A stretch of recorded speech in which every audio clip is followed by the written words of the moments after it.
you definitely have deer here. I mean, it's, you know, you got a good population of deer. Yeah. No doubt about it. So now it's just a matter of, you know, the overall game plan, the big overall game plan is to set this property up so that you can hunt it without the deer realizing that you're hunting it. Right. That's the trick. Once you can accomplish that, oh man, the whole game has changed. You'll never want to hunt state land again. Yeah. That's my goal. Hey, what's up, everybody? Len with 715 Outdoors. Almost forgot the name of my YouTube channel. So I am just out on my porch and having my morning coffee on this brisk April morning, and I'm going through the rest of the video that I have with Randy from Strategic Habitat and the visit he made to our property.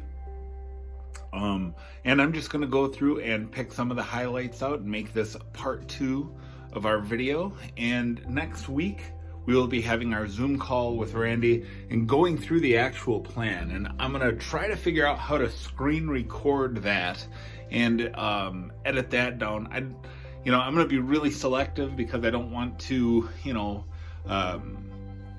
make too long of videos, one, and two, I don't want to disrespect Randy and give away everything that he does. However, what I do want to show you is the value that a guy like Randy brings to people like me who are kind of stuck. We know how to hunt. We know how to find deer. But when it comes to targeting big, mature trophy bucks, we need a little help. And when it comes to not just seeing them, but keeping them on your property, that's taking it to the next level. And that's what we're hoping to do. And we are confident Randy is the man to help us out with that. So with that, enjoy the rest of this video. This is probably going to be just the highlights of him walking through our property and what the other things that we discuss. So remember to like, subscribe, share, all that good stuff, and help this channel grow. We're struggling. We are struggling. We just put up, this will be our 36th video, and we have a lot of content like this and more to come. So thanks, guys, and enjoy the See video. these little stems right here? Yep. That's probably going to deter them from, Okay. not all the time, but this one's kind of rigid. Yep. And yeah. Okay.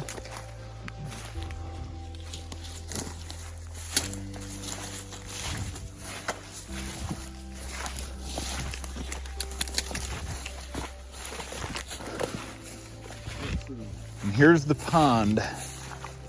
Oh, that right there? Yeah, that's the pond. My grandpa dug that 30 years ago. And Holy cow. Okay. so there's always rubs down here. Every year there's, Is the trail? yep. Yeah,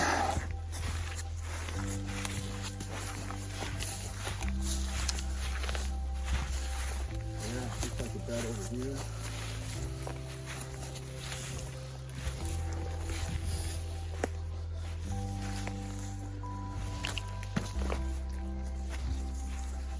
Man, you look over here. That's a lot of bedding opportunity right there. Yeah. Holy cow. Yep. Yeah. I mean, it could be bedding anywhere. Yeah. I can see it right there on that little point, that little peninsula. Oh yeah. Yeah. Yeah.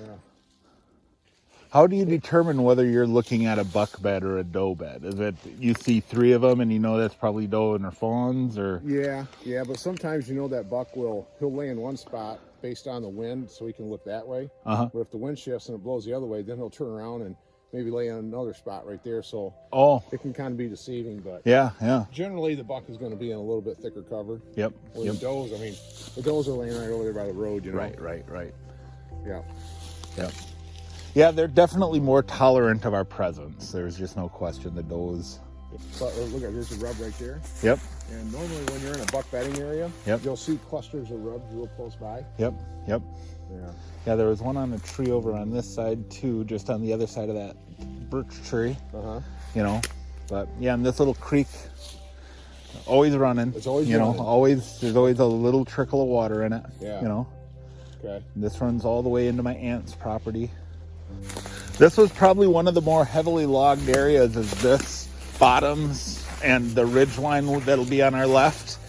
Okay. My aunt has the field to our right, and they were stacking the logs in her field. She gave us access to get the logs out, so they logged her place at the same time. So they kind of got a 2-for-1 deal.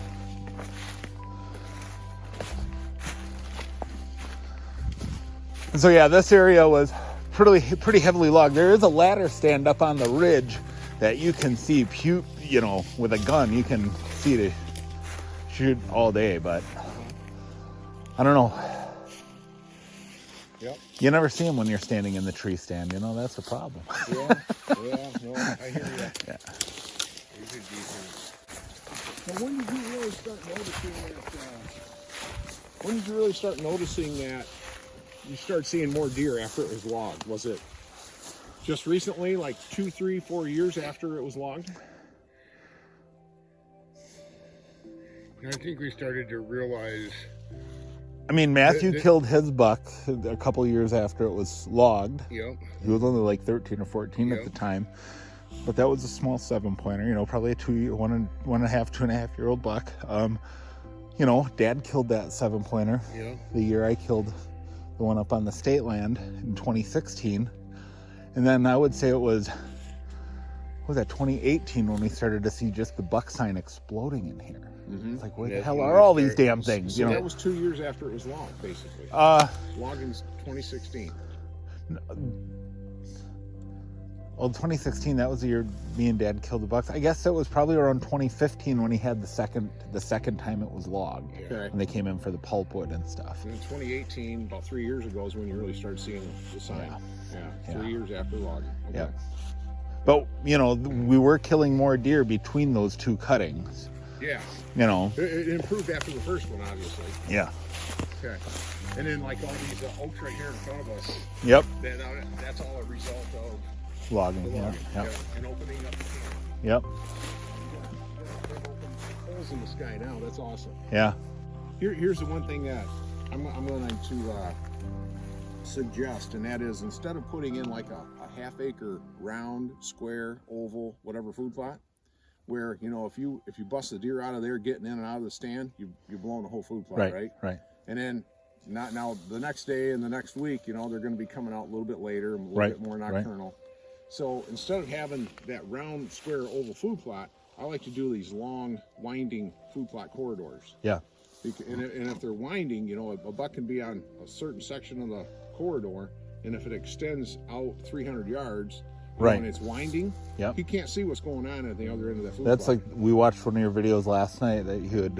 Yeah. It was a guy, you put up one of those big blinds, the big redneck blind, Yeah. And he had kind of that long food plot where he killed that big 160-inch buck. Oh man, that was crazy. Yeah. And thickets, the forestry mulcher did that too. Yep. Worked out really well. So, you notice this deer run we're on. Yep. And it's, 15 yards from the field edge. Yep. And, you know, a lot of times that's what you'll see because they don't want to walk in that field. Right. And, I feel a little protected. Yeah. Branch right there, they coming up out of the ground, they tore that up.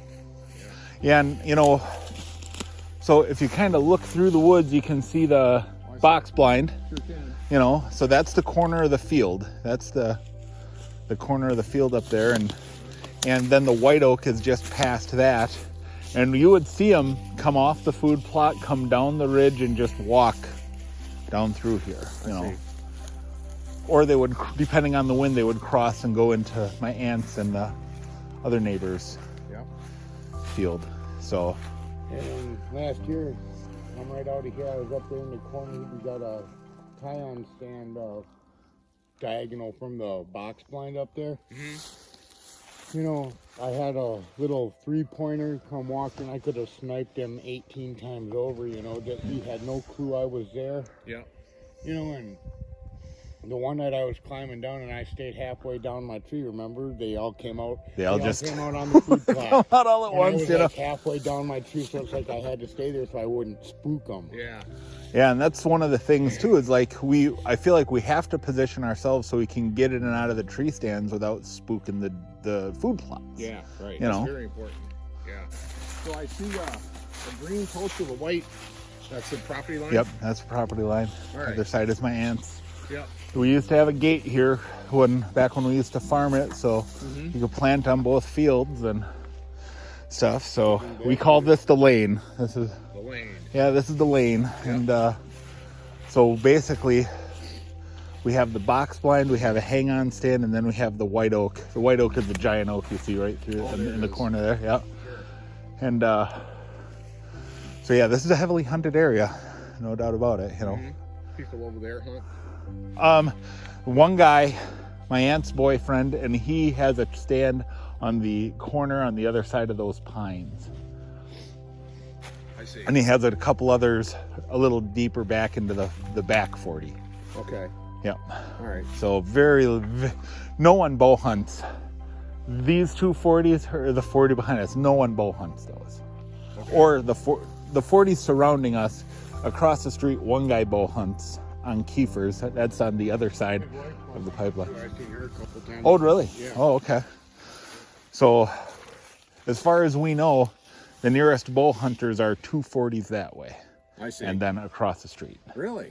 Yep. So during bow season, there's really not a lot of pressure here. Yeah. And that's why we feel we got to take advantage of that. Yeah, so there's a hang on, that's the blind. Here's a mock stripe. We got a lot of action on this mock stripe. I'll bet. A lot of action. Well, I mean, we got 3 food plots, a stone's throw away from all of them, you know. Yep. So, Yep. And we got another hang-on stand. there's another hang on stand back through here if you want to walk through. This ridge gets a lot of action. Yep. So again, look at the distance from where we're at from the field. Yep. 15, 20 yards. Yep. Give or take, yeah. Yeah. So this is what happens during that seeking phase of the rut when they're actively rubbing and stuff. Yep. What happens is, so we got food out there. You know, we got maybe some beds along, you know, over there on that high ground by the food. And when they start to seek, what they're doing is these bucks they get up around 9:30 in the morning. And they start cruising looking for hot estrus stows, and they're looking for them. They're trying to sniff for them in the bedding areas or in the food.